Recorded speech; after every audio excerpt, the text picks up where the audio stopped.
តើដូផាមីនជាអ្វីដើម្បីឲ្យយល់កាន់តែច្បាស់អំពីមូលហេតុដែលលោកអ៊ីកាវ៉ាម៉ូតូតាកា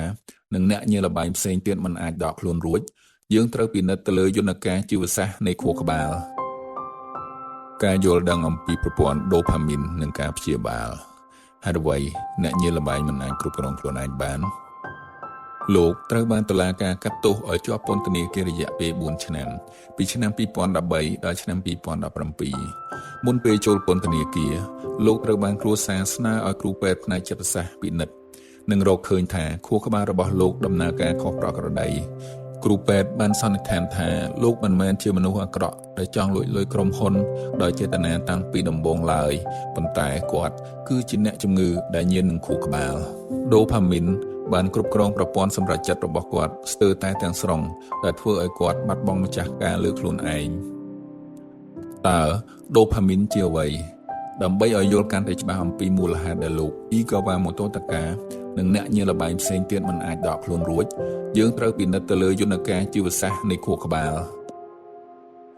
ដូផាមីនគឺជាសារធាតុគីមីចម្លងប្រព័ន្ធប្រសាទ neurotransmitter ដែលដើរតួនាទីជាប្រព័ន្ធផ្ដល់រង្វាន់នៅក្នុងខួរក្បាលវាមានមុខងារសំខាន់ដូចជាការជំរុញទឹកចិត្ត motivation ធ្វើឲ្យយើងចង់ធ្វើអ្វីមួយដើម្បីទទួលបានលទ្ធផលក្តីស្រមៃនឹងការរំពឹងទុកវាមិនមែនបញ្ចេញមកតែពេលយើងឈ្នះនោះទេប៉ុន្តែវាបញ្ចេញមកខ្លាំងបំផុតនៅពេលដែលយើងសង្ឃឹមថានឹងឈ្នះហេតុអ្វីបានជាអ្នកញៀនល្បែងមិនអាចគ្រប់គ្រងខ្លួនឯងបានមូលហេតុដែលអ្នកញៀនល្បែងមិនអាចបញ្ឈប់ខ្លួនឯងបានគឺដោយសារមានការប្រែប្រួលរចនាសម្ព័ន្ធខួរក្បាលចំនួន3ធំគឺ 1. ការចុះខ្សោយនៃប្រព័ន្ធហ្វ្រាំងខួរក្បាលផ្នែកខាងមុខមានតួនាទីដូចជាហ្វ្រាំងឡានសម្រាប់ទប់ទល់នឹងអារម្មណ៍ឆេវឆាវនិងការសម្រេចចិត្តដោយហេតុផលចំពោះអ្នកញៀនល្បែងសារធាតុដូផាមីនដែលបុកឡើងខ្លាំងពេកបានទៅធ្វើឲ្យប្រព័ន្ធហ្វ្រាំងនេះលែងដំណើរការទោះបីជាពួកគេដឹងថាការលេងនោះនឹងធ្វើឲ្យវិនាសអន្តរាយក៏ខួរក្បាលផ្នែកហេតុផលមិនអាចបញ្ជាដៃឲ្យឈប់ដាក់លុយភ្នាល់បានដែរ 2. បាតុភូតចិត្តឈ្នះនៅក្នុងការលេងល្បែងពេលខ្លះយើងចាញ់ដោយខ្វះតែមួយគ្រាប់ឬមួយលេខទៀតនឹងឈ្នះសម្រាប់មនុស្សធម្មតានេះគឺជាការចាញ់ប៉ុន្តែសម្រាប់ខួរក្បាលអ្នកញៀនល្បែងវាចាត់ទុកថាការស្ទើរតែឈ្នះស្ថានភាពនេះរំញោចដូផាមីនឲ្យបញ្ចេញមកកាន់តែច្រើន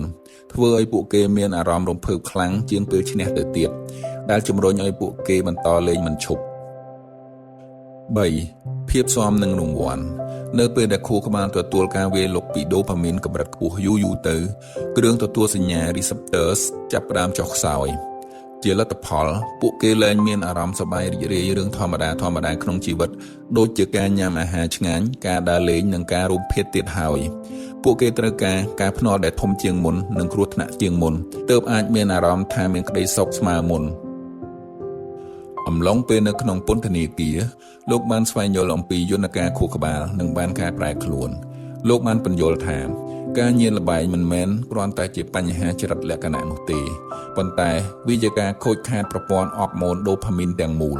នៅពេលញៀនខ្លាំងខួរក្បាលត្រូវការរំញោចខ្លាំងឈ្នះចាញ់ទឹកប្រាក់រាប់លានទើបមានអារម្មណ៍ថារស់